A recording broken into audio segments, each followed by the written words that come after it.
The snow fell like ash across the ruins of New York City. Dr. Marcus Reed stood at the broken window of what used to be the United Nations building, watching alien ships patrol the gray sky above. 3 years had passed since the Altari arrived, and humanity was losing the war badly. Their ships were faster, their weapons stronger, and their numbers seemed endless. Earth's great cities lay in ruins, and the survivors hid in underground bunkers like rats. Marcus turned away from the window and walked back to his makeshift laboratory.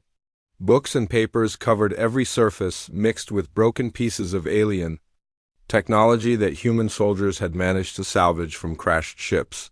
He was one of the few scientists still trying to understand their enemy, but progress was slow. The Altari technology was centuries ahead of anything humans had ever built.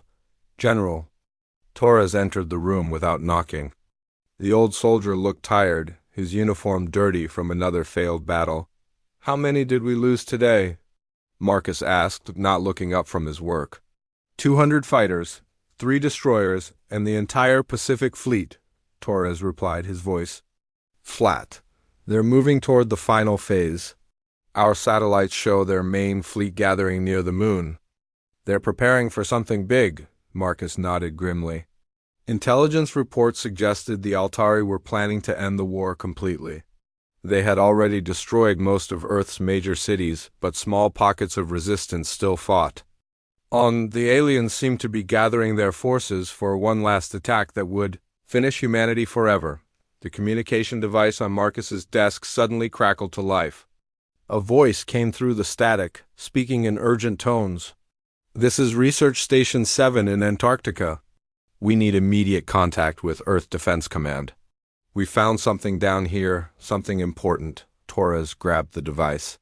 "This is General Torres. What's your situation?" "Sir, we've been drilling deep ice samples for the past 6 months. Yesterday we hit something at 3 kilometers down. It's not ice, and it's not natural. The readings are off the charts. Whatever's down there is giving off energy signatures like nothing we've ever seen." Marcus felt his heart race. "What kind of energy?" "Unknown, sir. But it's artificial. Definitely artificial. And old, really old. The ice layers above it date back millions of years. Whatever built this thing was here long before humans existed." Torres and Marcus exchanged looks. For 3 years they had been fighting a war they couldn't win, using weapons that barely scratched the enemy's shields. The idea that something powerful might be hidden under the ice was almost too good to hope for. "Are you sure about this?" Torres asked. "Yes, sir, Dr. Watson. Here has been running tests all night. The structure extends for kilometers in every direction. It's huge, whatever it is, and sir, there's something else. The energy readings spike whenever Altari ships pass overhead. It's like the thing is responding to them." Marcus grabbed the device. "This is Dr. Reed. Have you tried to make contact with the structure?" "We've tried everything, sir. Radio, laser, even direct electrical contact with the ice. Nothing works, but the energy keeps building. It's like it's waiting for something." Torres stood up and began pacing. "How long would it take to get a team down there? In this weather? With Altari patrols everywhere?" "Maybe a week if we're lucky." "But sir, we don't have a week. Our long-range sensors show the Altari fleet moving into attack position. They could start the final bombardment any time." Marcus studied the data streaming from Antarctica. The energy readings were incredible, far beyond anything human technology could produce. But they were also strangely familiar. He had seen similar patterns in the wreckage of Altari ships, though much weaker. Whatever was buried under the ice, it was connected to their enemy somehow. "We have to try," Marcus said finally. "If there's even a chance that this thing can help us, we have to take it." Torres nodded. "I'll get you a transport and an escort." "But Marcus, you know this is probably a suicide mission. The Altari control most of the airspace between here and Antarctica. Getting there will be nearly impossible. Then we'll go under the radar. Use the old supply tunnels and ground vehicles.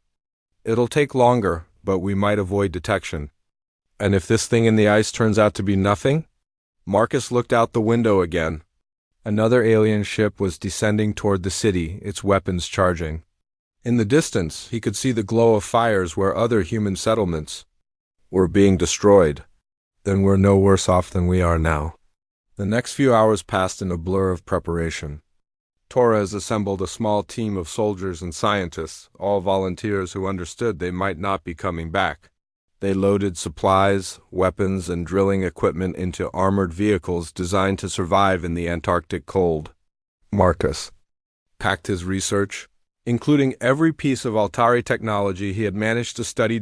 As they prepared to leave, the communication device crackled again. "This is Research Station 7. The energy readings are getting stronger. Whatever's down there, it's waking up." Marcus felt a chill that had nothing to do with the cold. "What do you mean, waking up?"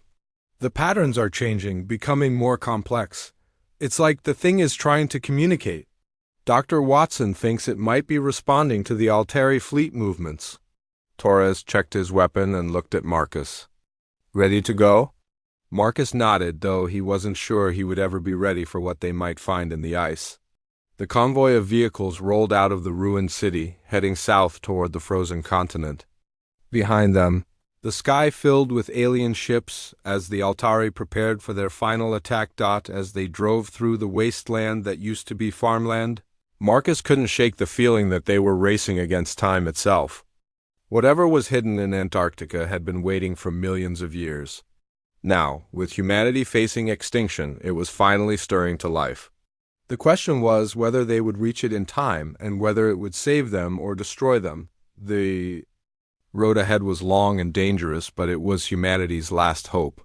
In the frozen depths of Antarctica, something ancient was waiting, and Marcus Reed was determined to find it before the Altari finished what they had started 3 years ago.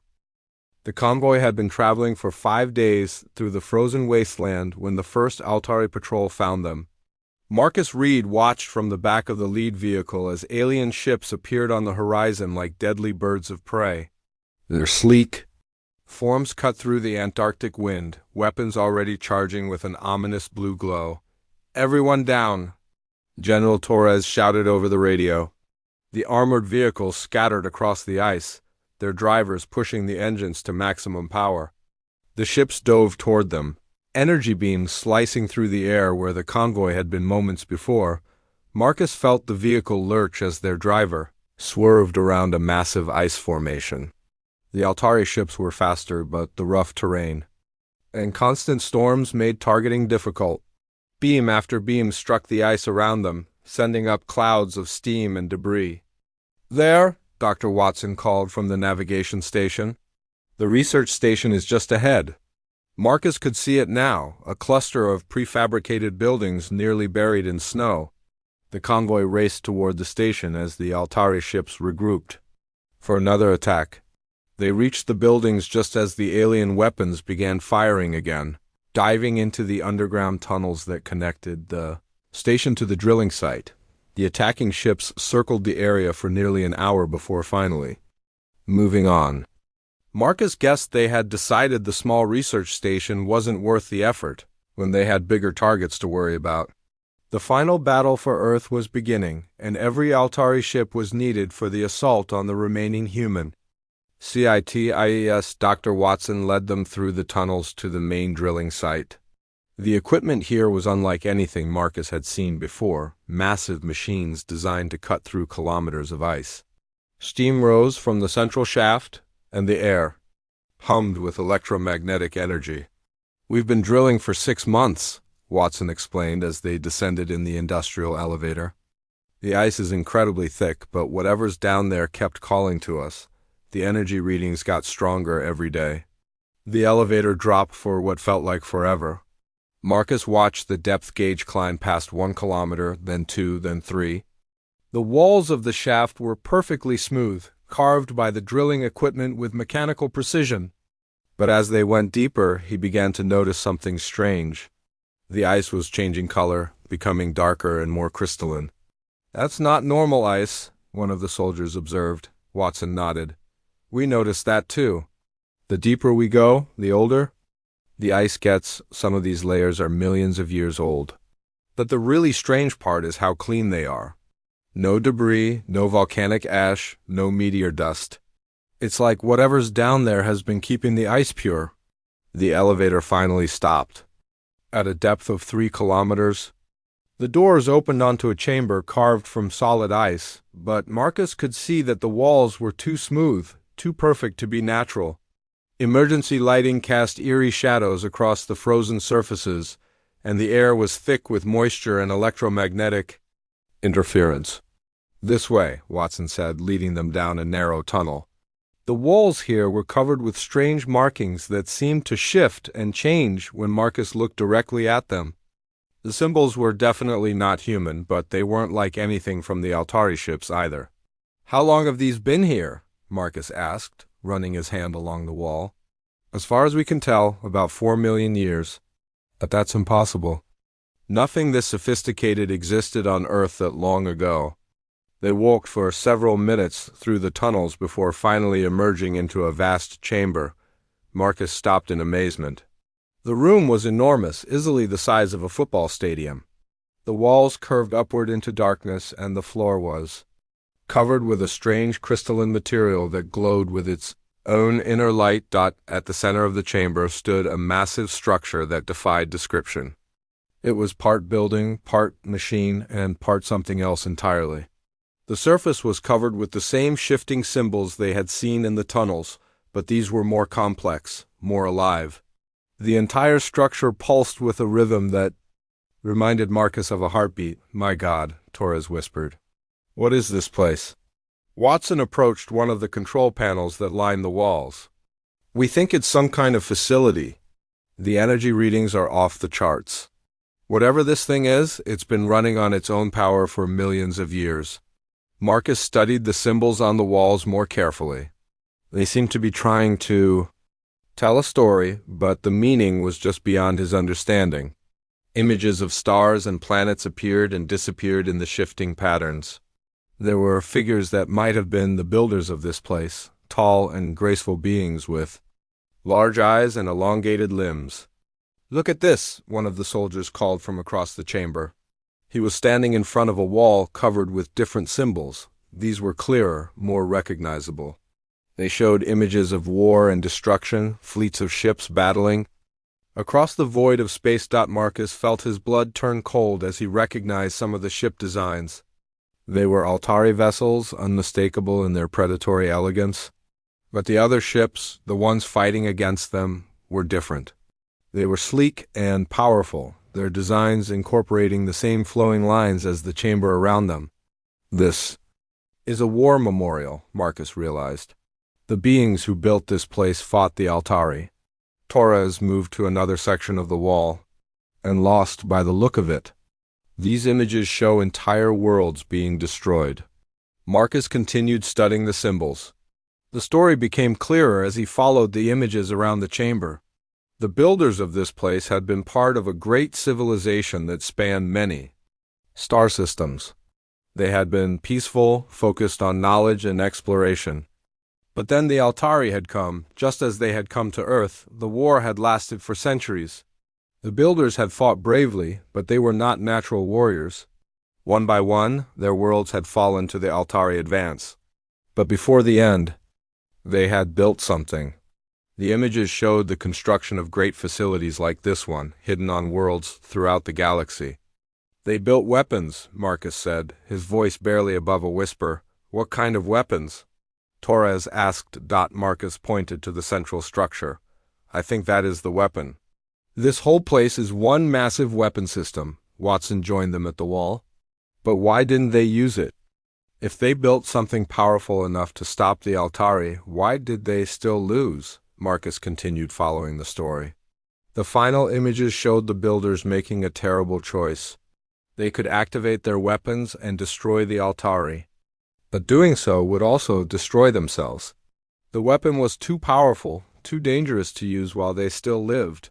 They didn't activate it, Marcus realized. They couldn't. The weapon would have killed them along with the Altari. Torres stared at the central structure.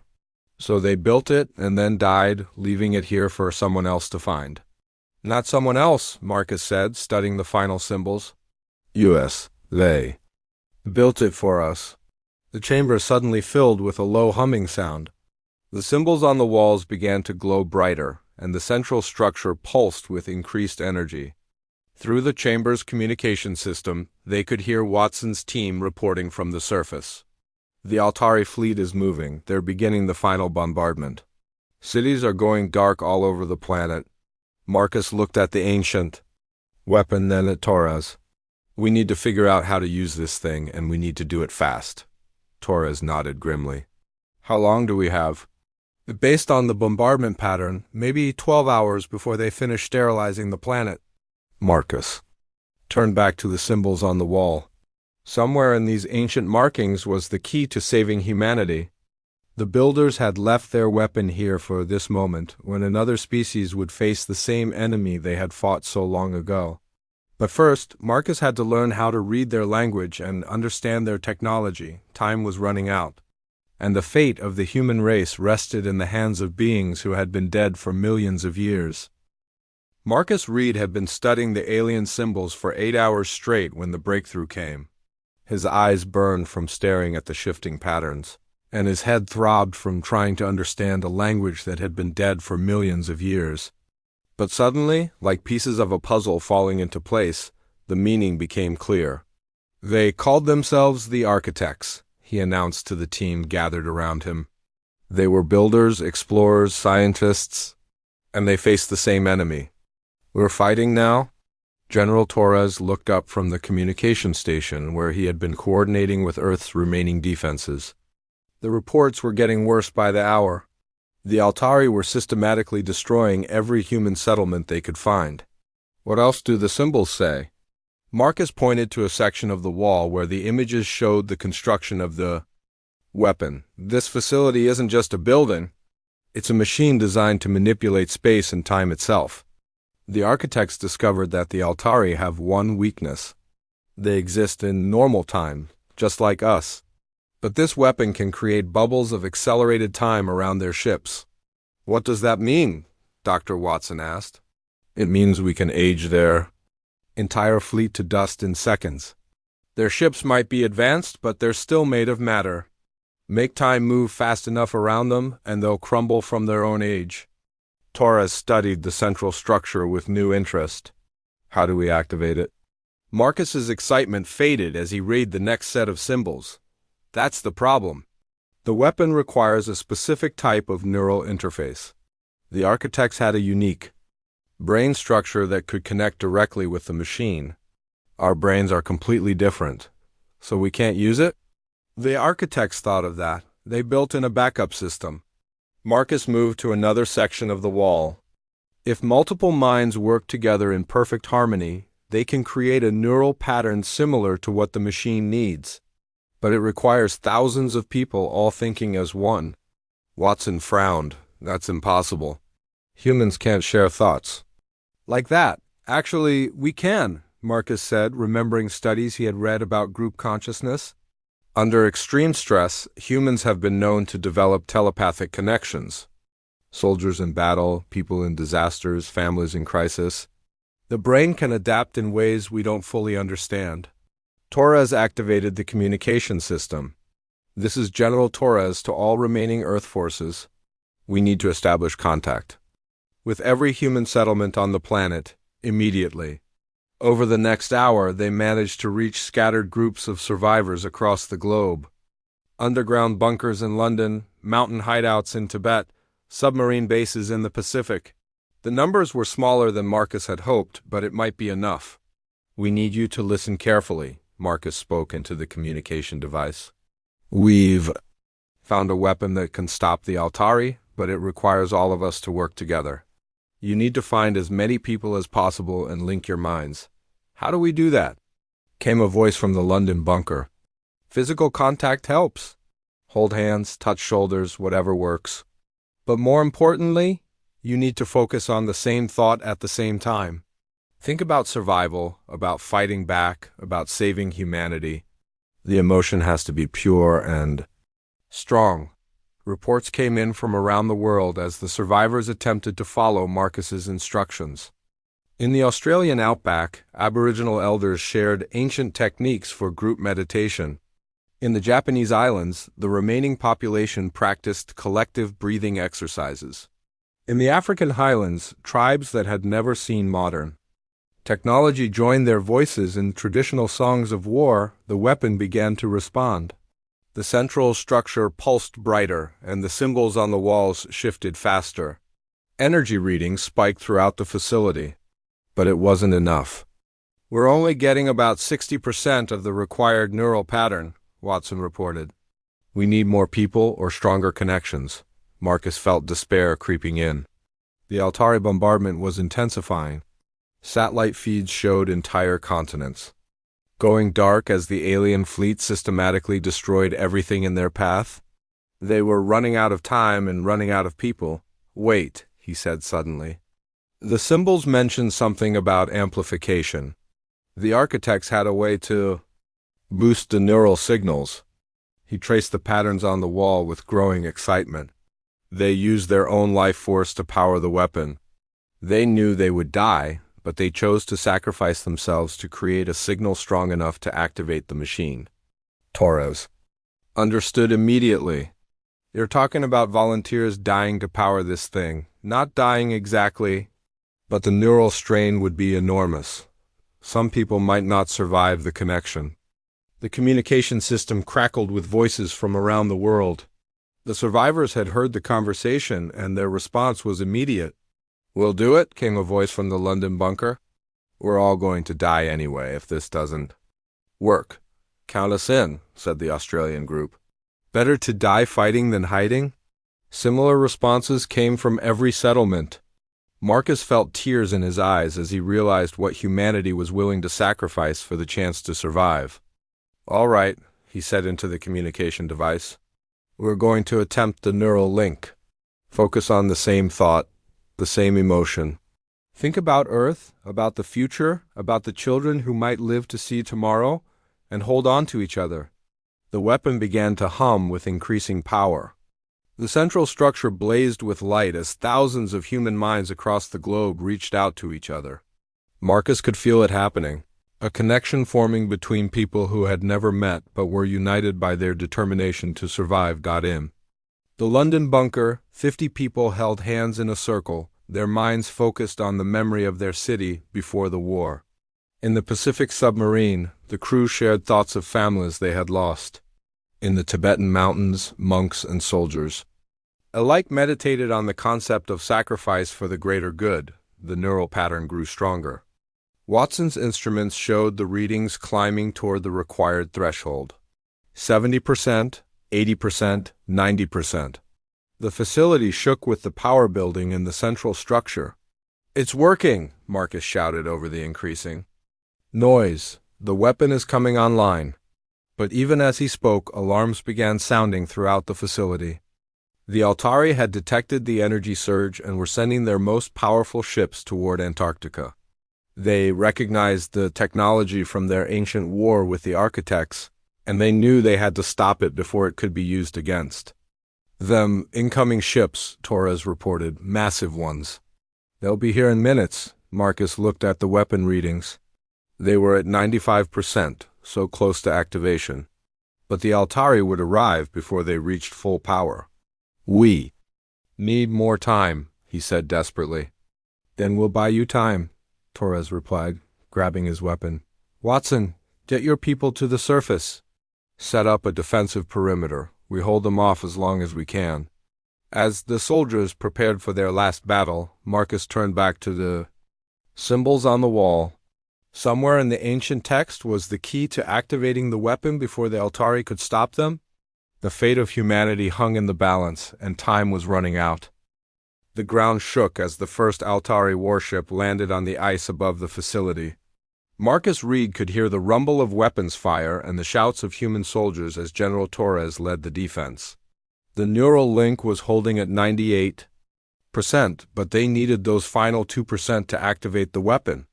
"London bunker is reporting casualties," Dr. Watson called from the communication station. "They're losing people from the neural strain." Marcus felt the connection wavering as minds around the world began to fail under the pressure. In the Australian outback, 2 of the Aboriginal elders had collapsed from exhaustion.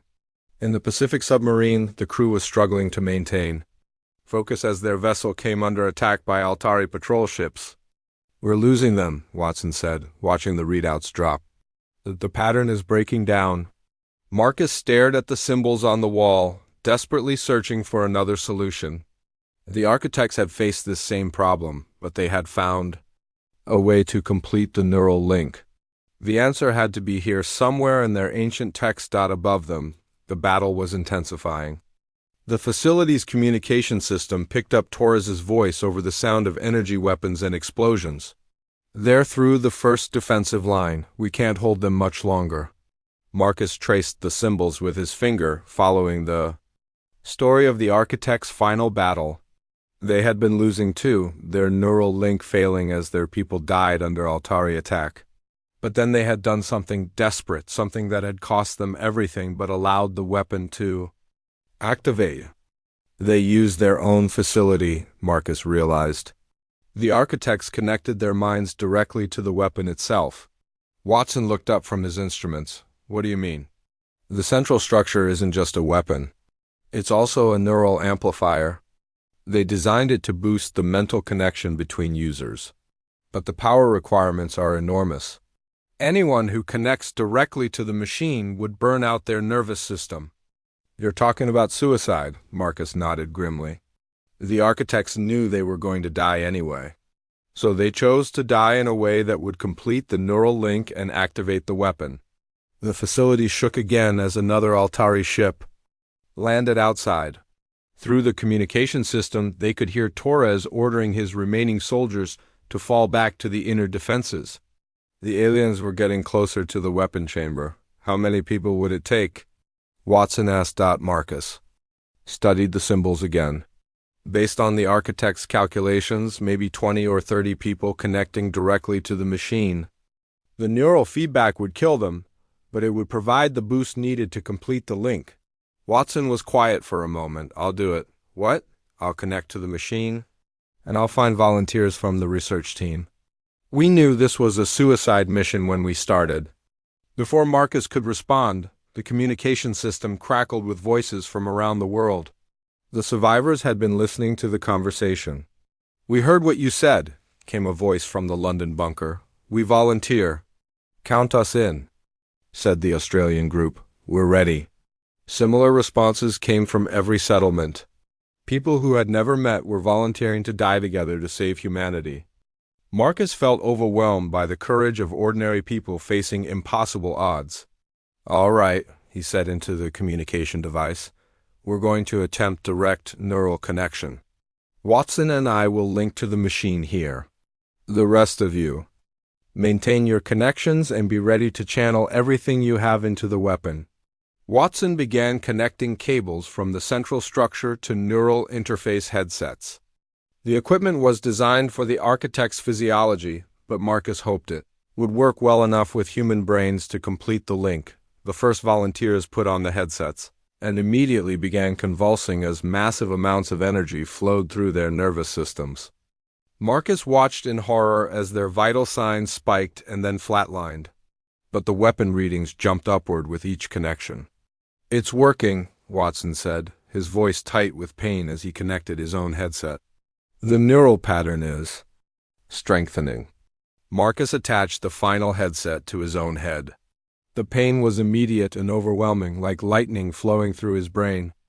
But through the agony, he could feel the minds of thousands of people around the world, all focused on the same desperate hope. In the London bunker, the remaining survivors held hands as their friends died around them, pouring their life force into the neural link. In the Pacific submarine, the crew maintained their connection even as their vessel was destroyed by Altari weapons.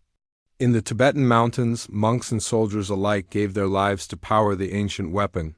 The central structure blazed with light as the neural pattern finally reached 100%.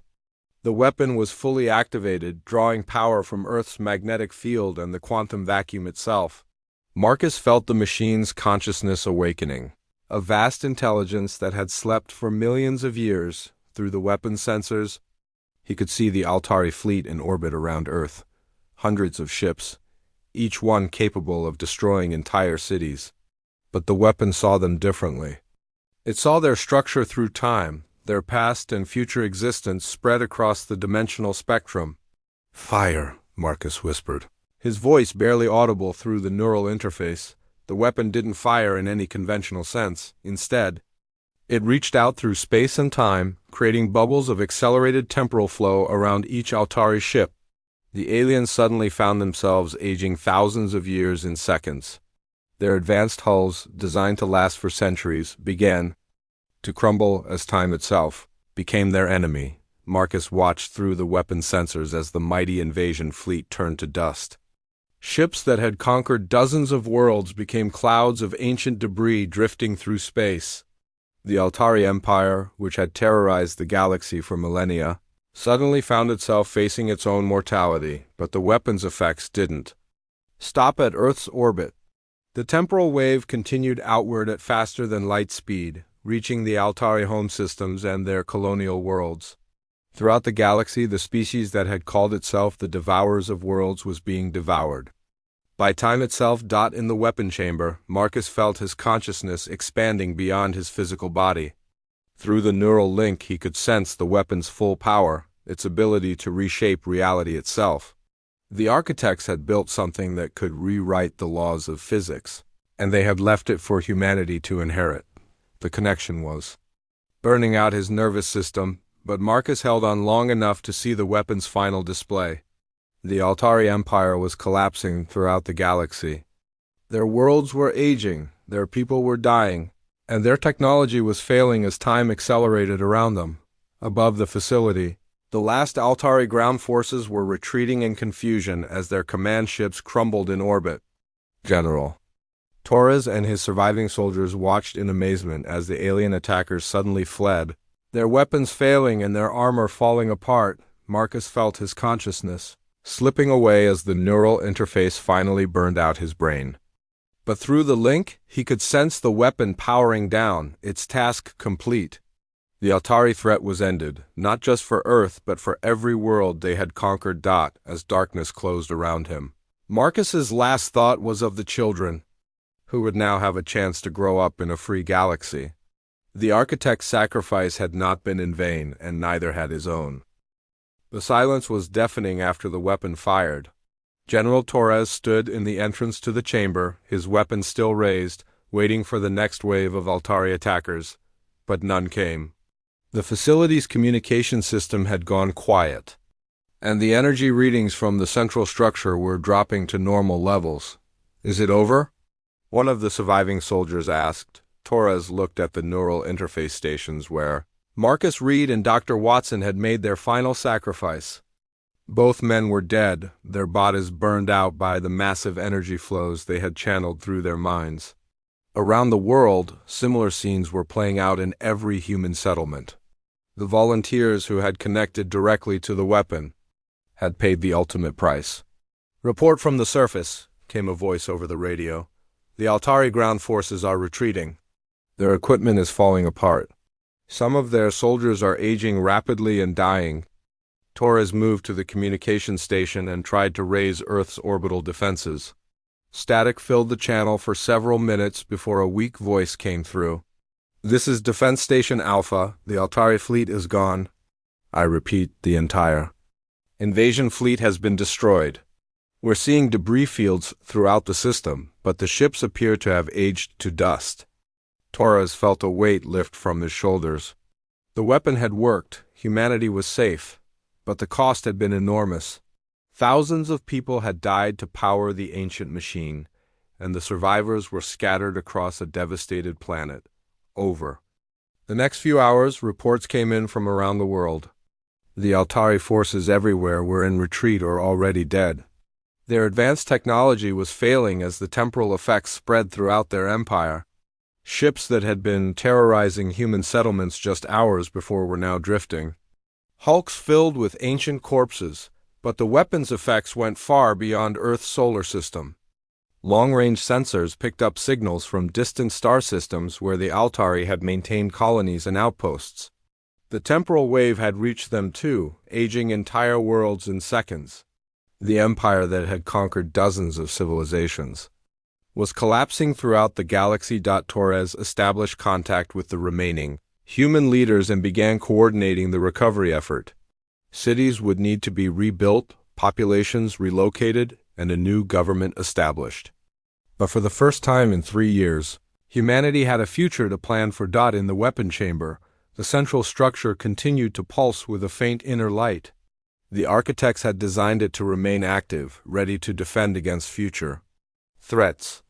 Marcus Reed's research notes, scattered across the chamber floor, contained his translations of the alien symbols and his understanding of how the machine worked.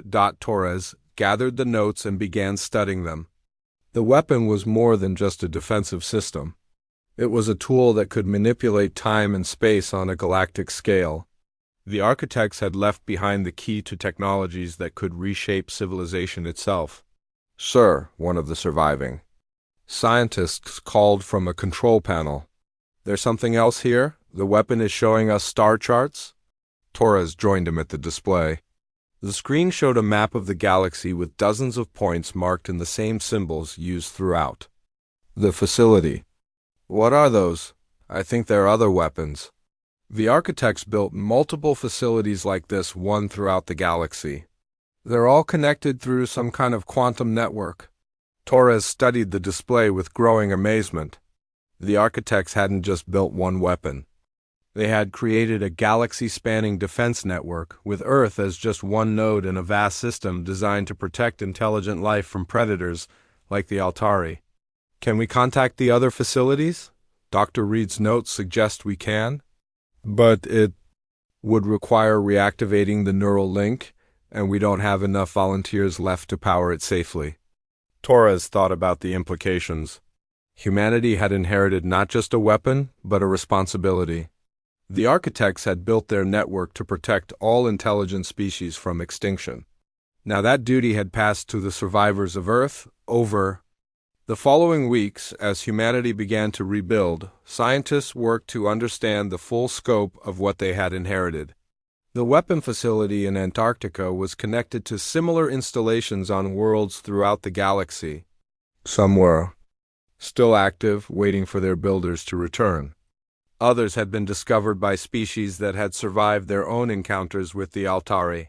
The galactic community that emerged from the ashes of the Altari Empire was unlike anything that had existed before. Species that had been enslaved for centuries were suddenly free. Worlds that had been strip-mined for resources began to recover. And at the center of it all, humanity found itself in the unexpected role of galactic guardians. The weapon network required constant maintenance and occasional activation against new threats. Pirates and warlords tried to fill the vacuum left by the Altari collapse, but they found themselves facing the same temporal weapon that had destroyed their predecessors. The galaxy was entering a new age of peace and cooperation. Torres, now promoted to Supreme Commander of Earth's Defense Forces, established a training program for the next generation of weapon operators. The neural interface technology had been refined to reduce the risk of death, but it still required exceptional courage and mental discipline to use safely. Young volunteers from around the world came to Antarctica to learn the ancient techniques of group consciousness and neural linking. They studied the architect symbols, practiced meditation and mental discipline, and prepared for the day when they might need to defend not just Earth but the entire galaxy. The weapon facility became a pilgrimage site for humans and aliens alike. Representatives from dozens of species came to pay their respects to the architects and to the humans who had sacrificed themselves to activate the weapon. The chamber where Marcus Reed had died was preserved as a memorial to the courage of ordinary people facing impossible odds. As Torres stood in the chamber on the 5th anniversary of the weapon's activation, he reflected on how much had changed. The galaxy was at peace. Humanity had become a respected member of the galactic community, and the threat of extinction had been replaced by the promise of unlimited exploration and discovery. but the weapon still pulsed with its quiet inner light, ready to defend against whatever new dangers might emerge from the darkness between stars. The architects had built it to last for millions of years, and they had chosen humanity to be its guardians. It was a responsibility that would pass from generation to generation, a sacred trust that ensured the survival of all intelligent life. In the galaxy, Torres thought about Marcus Reed and all the others who had died to activate the weapon. Their sacrifice had not just saved humanity, but had transformed the species from victims into protectors. The galaxy was safer because of their courage, and countless future generations would live in freedom because of their sacrifice. The ancient weapon hummed quietly in its chamber, patient and eternal, waiting for the day when its power might be needed again. And standing guard around it, the descendants of Earth prepared to meet whatever challenges the universe might bring. Humanity had found its place among the stars, not as conquerors but as guardians, inheritors of a legacy that stretched back millions of years and would continue for millions more.